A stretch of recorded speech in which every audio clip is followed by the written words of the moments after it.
Tudi vi pridno ločujete odpadke. Mečete mešane v črno kanto, biološke v zeleno, embalažo pa v rumeni koš. In medtem, ko veste za državi, kjer uporabnikom za vsako vrnjeno plastenko celo povrnejo denar, pa morate vi vsak mesec še plačati položnico komunali. Ugibate, kaj plačujete, komu sploh plačujete, zakaj plačujete in kako dolgo še?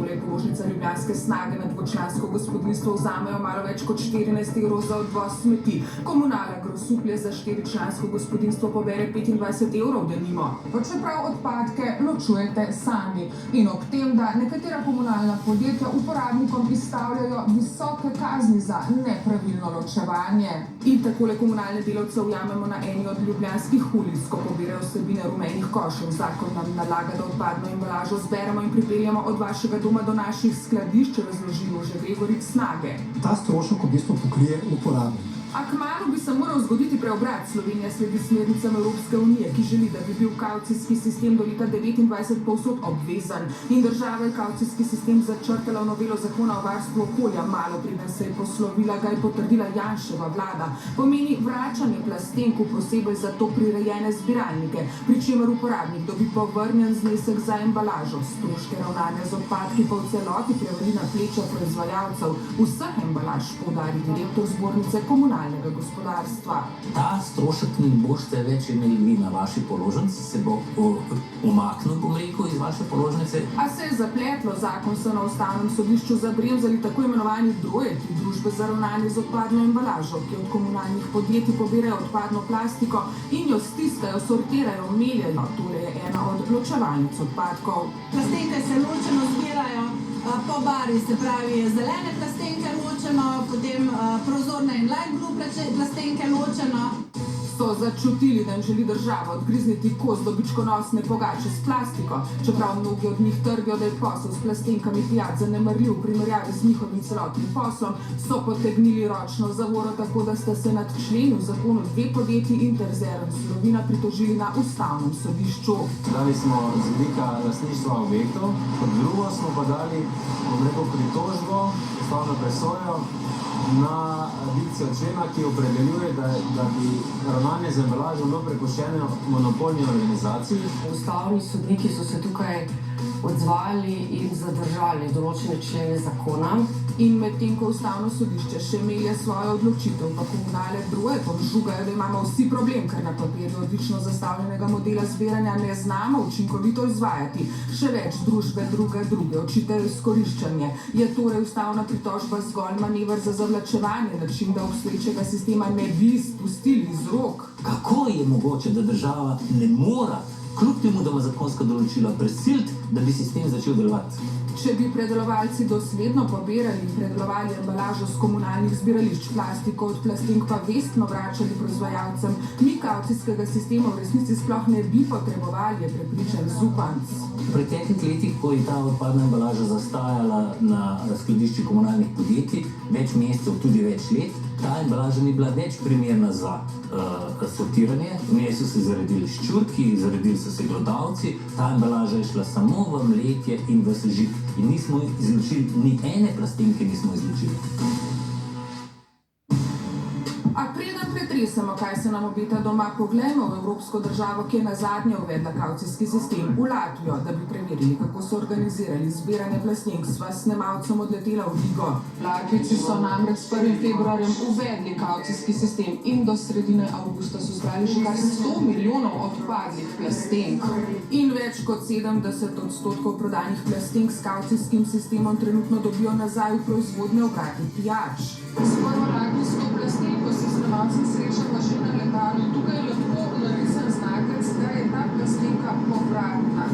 Latvijci ne skrivajo zadovoljstva, da jim je projekt dobro uspel. 1020 pobirališč plastenk so vzpostavili širom po državi, srečamo jih že na poti z letališča. Avtomati za odlaganje embalaže so praktično povsod. Tako je naj jo odpeljejo v eno od trgovin, kjer kot to marsikdo pozna že s Hrvaške, odložiš plastenko, avtomat pa ti nato izstavi listek za povračilo denarja, ki ga unovčiš v trgovini. Direktor podjetja, ki upravlja s predelavo, je Nik Storitis.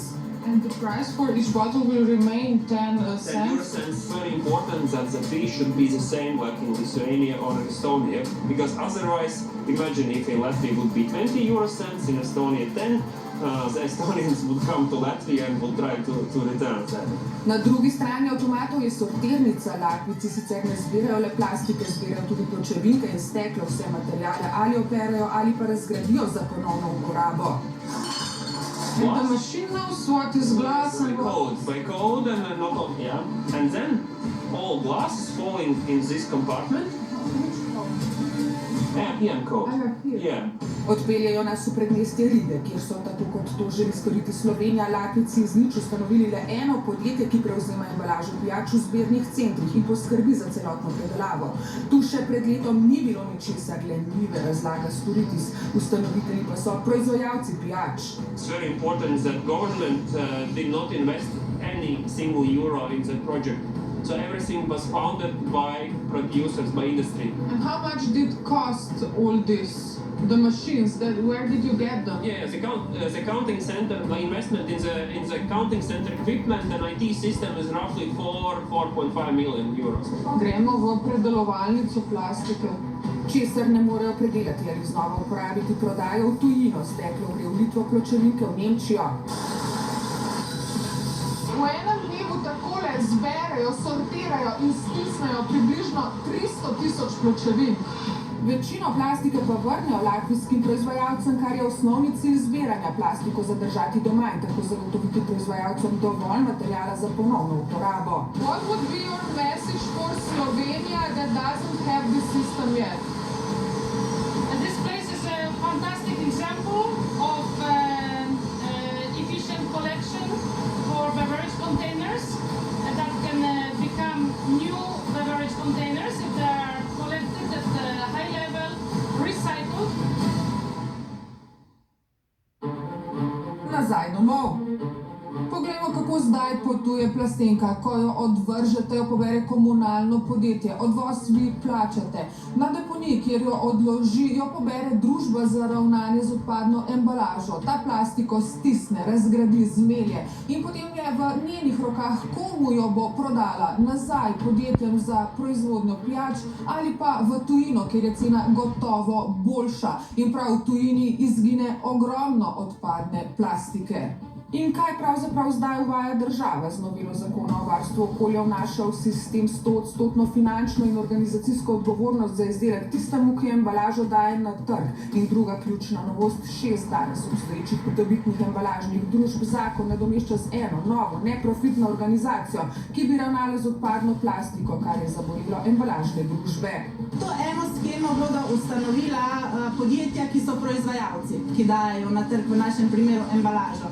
In to bo zasebno podjetje in država ne more vplivati na to, na kakšen način bo to podjetje delovalo in kakšne cene bo dalo posameznim proizvajalcem za embalažnino, ter na kakšen način in pod kakšnimi pogoji bo potem reciklati tudi prodajalo na trgu. Država pa je neomajna, če hočemo doseči okoljske smernice, ki jih narekuje Evropa. Je treba uvesti drugačno zbiranje odpadne plastike. Kavcijski sistem je dejstvo, je fakt. To od tega pač ne bi držali in pač to v Sloveniji bo. Surovina in Interzero sta zaskrbljena za svoje prihodnje poslovanje, sprožila ustavno pritožbo na novelo, čeprav v Surovini trdijo, da je dobiček, ki ga kujejo s predelavo plastenk, zanje majhen. Znaša letno okrog 2 milijona evrov, naši promet je pa več kot 130 milijonov evrov, tako da mi se ne moramo govoriti o tem, da smo odvisni od tega posla. Nezanemarljivo pri tem pa, da je imela Surovina iz posla z odpadki samo lani skoraj 11 milijonov čistega dobička, skupaj pa skoraj 20 milijonov evrov prihodka. Ne govorimo o embalaži, govorimo o vseh odpadkih. Mi se ukvarjamo v glavnem z zbiranjem kovin, skoraj 70% naših prihodkov so kovine. Embalažne družbe se zaskrbljene sklicujejo na ugotovitve ekonomistov, da bi njihovo ukinjanje in ustanavljanje enega podjetja za ravnanje s plastiko pomenilo pomanjkanje konkurence, nemotiviranost ene in edine organizacije k zniževanju stroškov, povečanje možnosti pojava korupcije, težko presojo učinkovitosti ravnanja, okrnjeno motivacijo za investicije v inovacije in medtem ko posamezni trojki bijajo plat zvona, da bi to povzročilo nepopravljivo škodo oziroma za nekatere kar njihov konec, je zakon v Sloveniji v zakonu monopol. Za nas konkretno to pomeni, da ne moremo te dejavnosti, ki jo upravljamo sicer na 8 trgih, v Sloveniji upravljati. In je Slovenija v bistvu edina država, ki dejansko podjetje, kot smo mi, ki 30 let upravljamo, iztiska iz trga. Drugi vidijo rešilno bilko v tem, da bo tiste, ki imajo stroje za predelavo, ena družba za upravljanje z odpadki, ki bi posel dobila, bržkone krvavo potrebovala. Ta družba, ki bi bila monopol, bi verjetno tu morala najti podizvajalce, ne? Tako da verjetno računamo, da bi verjetno tudi v nekem delu podizvajali storitve, da v tem trenutku ne znamo oceniti, kaj bi to pomenilo, ne? Ob zaskrbljenosti predelovalcev pa nov sistem še kako potrebujejo proizvajalci. Tole polnilnica legendarnega Donata MD v Rogaški Slatini. Vi ne zgolj polnite plastenk, ampak jih dejansko vi naredite. Kaj imamo tukaj? Mi jih naredimo dejansko od našega dobavitelja plastenk, dobimo predformo. Ja, dejansko začnemo tu, ne? Začnemo s predformo, ta vpihovalka dejansko po fazah napihne plastenko za proizvodnjo, plastenko, ki jo damo na trg, vzamemo tudi nazaj. Se pravi, gre za krožno gospodarstvo te istega materiala, te iste plastenke. Vi za tole plačate? Seveda. Koliko? Trenutno ceno tega dejansko poganjajo ceni energentov, tako da gibljajo se pa cene že zadnjo leto tam med 1500 pa zdaj tudi do 2100 evrov na tono. Na tono. Kaj pa recimo v primerjavi z lanskim letom? So pa te cene bile pod 1000 evrov. A če se vsi deležniki pritožujejo nad netransparentnostjo smetarsko-predelovalskega posla, isto vprašanje, koliko dobijo za tono plastike, postavimo še v surovini, kjer povedo diametralno nasprotno zgodbo kot v polnilnici, da jim namreč zaradi energetske krize dohodki dramatično strmoglavljajo.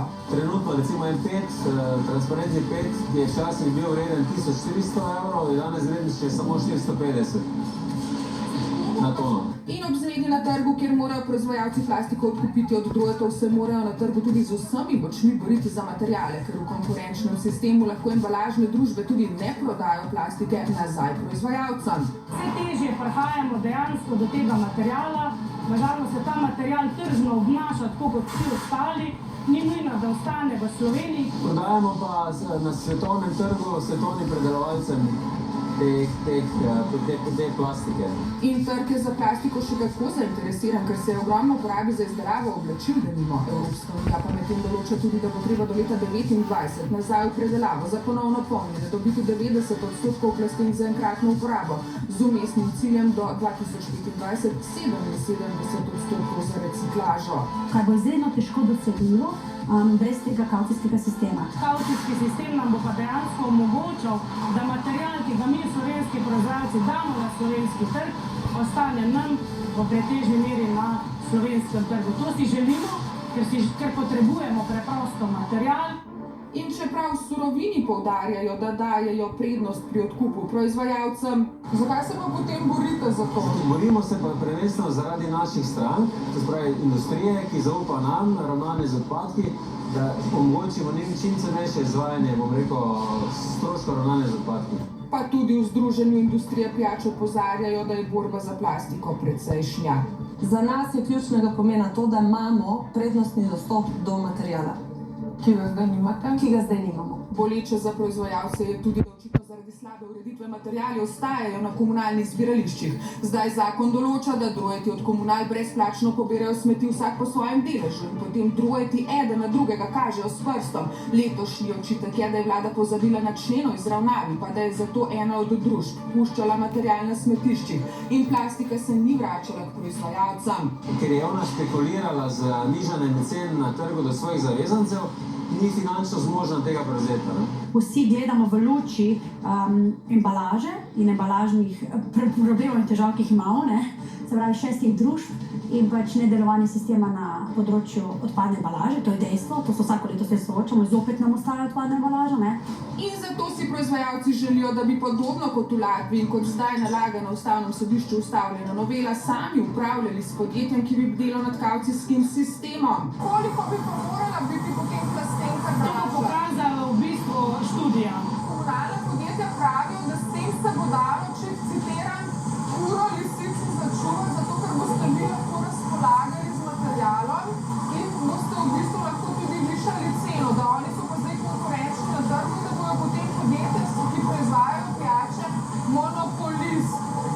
Mi na ta način ne razmišljamo.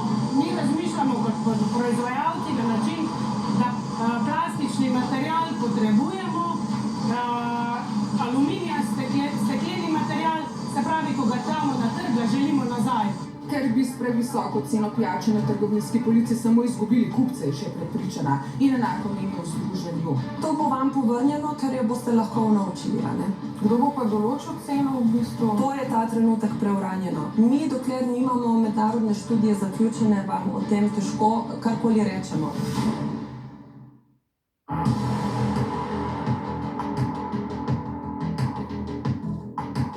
Vojni za posel med proizvajalci in drugih interes nas, potrošnikov in okolja, ki kleca pod bremenom plastike. Da analize kažejo, da kavcijski sistem pomeni bistveno manj smetenja, pa tudi transparentnejše poslovanje družb za ravnanje z odpadki, povedo v ekokrogu. Zakaj nasprotujejo embalažne družbe in komunalna podjetja?